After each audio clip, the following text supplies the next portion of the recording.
अस्सलाम वालेकुम वरहमतुल्लाहि वबरकातुहू। उम्मीद रखता हूँ कि आप सब दोस्त खैरियत से होंगे। नाजरीन, अगर आप एक कमरे में दाखिल हो और वहाँ मेज पर एक गर्म चाय का कप रखा हो जिससे भाप निकल रही हो, तो आपका दिमाग इससे क्या नतीजा अखज करेगा?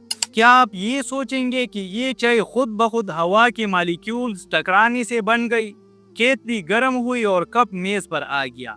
या आप ये सोचेंगे कि यहाँ कुछ देर पहले कोई मौजूद था? यकीनन दूसरा ऑप्शन। लेकिन अजीब बात है कि जब यही इंसान इस कायनात की खिड़की से बाहर झांकता है जहाँ अरबों के कहकशाएं एक बारीक तरीन रियाजियाती तवाजुन के साथ रक़्स कर रही है, तो वो कहता है यहाँ कोई नहीं, ये सब हादिसा है। आज हम इस हादिसे के नजरिए इल्हाद यानी एथियज्म के बारे में बात करेंगे। जज्बात से नहीं बल्कि इस जुबान में बात करेंगे जिसे आज का मुल्हिद अपना खुदा मानता है, जिसको साइंस और मंतिक कहते हैं। तारीखी तौर पर इल्हाद कोई साइंसी दरियाफ्त नहीं बल्कि एक सोशल रिएक्शन था। 18वीं सदी में जब यूरोप में चर्च ने साइंस का गला गूंथा तो जवाब में जो तहरीक उठी इसे रोशन ख्याली कहा गया। लेकिन बदकिस्मती से उन्होंने नहाने के पानी के साथ बच्चे को भी बहा दिया। चर्च के खुदा का इनकार करते करते खालिक कायनात से भी इनकार किया। मशहूर माहिर नफ्सियात पॉल विट्स अपनी किताब में लिखते हैं कि मशहूर मुल्हिदीन मसलन नीत्शे, फ्रायड, सार्तर की जिंदगी में वालिद का साया नहीं था। इनके अपने वालिद से ताल्लुकात खराब थे। उन्होंने अपने वालिद की नफरत को खुदा पर प्रोजेक्ट किया। तो पहला नुक्ता ये है कि इल्हाद अक्सर दलील का नतीजा नहीं बल्कि ख्वाहिश का नतीजा होता है। एक ऐसी ख्वाहिश जहां इंसान खुद को खुदा बनाना चाहता है ताकि इसे किसी अखलाकी कानून की पाबंदी न करनी पड़े। मुल्हिदीन का सबसे बड़ा दावा ये है कि सिर्फ मैटर यानी मादा ही हकीकत है। तो आइए देखते हैं कि 21वीं सदी की क्वांटम फिजिक्स क्या कहती है।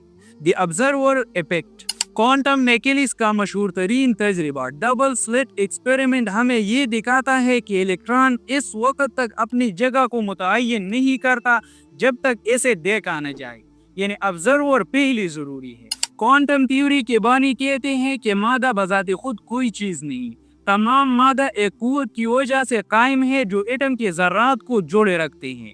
इस कुव्वत के पीछे एक कॉन्शियस एंड इंटेलिजेंट माइंड को तस्लीम करना पड़ेगा। अगर कायनात के आगाज में इंसानी आंख नहीं थी तो वो कौन सा मुशाहिदा करने वाला था जिसने इस कायनात के लहरों को पार्टिकल में तब्दील किया? क्वांटम फिजिक्स यहाँ चीख चीख कर ऑब्जर्वर की गवाही दे रही है। एंट्रोपी और थर्मोडायनामिक्स। थर्मोडायनामिक्स का दूसरा कानून कहता है कि कायनात मुसलसल नज़म से डिसऑर्डर की तरफ जा रही है। अगर कायनात हमेशा से होती तो इसका एनर्जी खत्म हो चुकी होती। चूंकि कायनात चल रही है तो इसका मतलब है कि इसे किसी ने चाबी भरी है, यानी किसी ने स्टार्ट किया है। और जो चीज शुरू होती है तो इसका शुरू करने वाला लाजिमी होता है।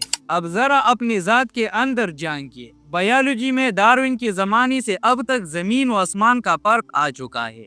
डीएनए कायनात का सॉफ्टवेयर। आपके जिस्म की हर खुली में डीएनए मौजूद है। ये महज एक केमिकल नहीं बल्कि एक इंफॉर्मेशन कोड है। बिल गेट्स कहते हैं कि डीएनए एक कंप्यूटर प्रोग्राम की तरह है, लेकिन आज तक इंसान की बनाई गई किसी भी सॉफ्टवेयर से करोड़ों गुना ज्यादा पेचीदा है। तो सवाल ये है कि क्या आपने कभी ऐसा कंप्यूटर कोड देखा है जो खुद ब खुद टाइप हो गया हो? अगर मैं कहूँ कि मैंने कीबोर्ड पर कॉपी गिराई और इसकी नतीजे में विंडोज 11 बन गई, तो आप मुझे पागलखाना भेज देंगे कि नहीं? तो फिर आप कैसे मान लेते हैं कि जमीन पर एमिनो एसिड के हादिसाती मिलाप से 3 बिलियन हुरूफ पर मबनी डीएनए कोड खुद ब खुद तरतीब पा गया? इंफॉर्मेशन थ्योरी का बुनियादी उसूल है कि इंफॉर्मेशन हमेशा इंटेलिजेंस से जन्म लेती है, मादे से नहीं। अगर हम साइंस से हटकर समाजियात और बशरियात की बात करें तो इल्हाद सबसे खतरनाक साबित होता है। Objective morality. अगर खुदा नहीं है तो फिर अच्छाई और बुराई का कोई पैमाना नहीं, फिर कत्ल करना गलत नहीं सिर्फ नापसंदीदा अमल है। अगर इल्हाद सच है तो फिर हिटलर और मदर टेरेसा में कोई फर्क नहीं, दोनों एटम्स की तरतीब है। नाज़रीन, मुल्हिदीन कहते हैं कि कायनात ने खुद को पैदा किया, हालांकि ये लॉजिकल पॉलिसी है। किसी चीज को तख्लीक करने के लिए इसका पहले से मौजूद होना जरूरी है। अगर कायनात पहले से मौजूद थी तो इसे पैदा करने की क्या जरूरत?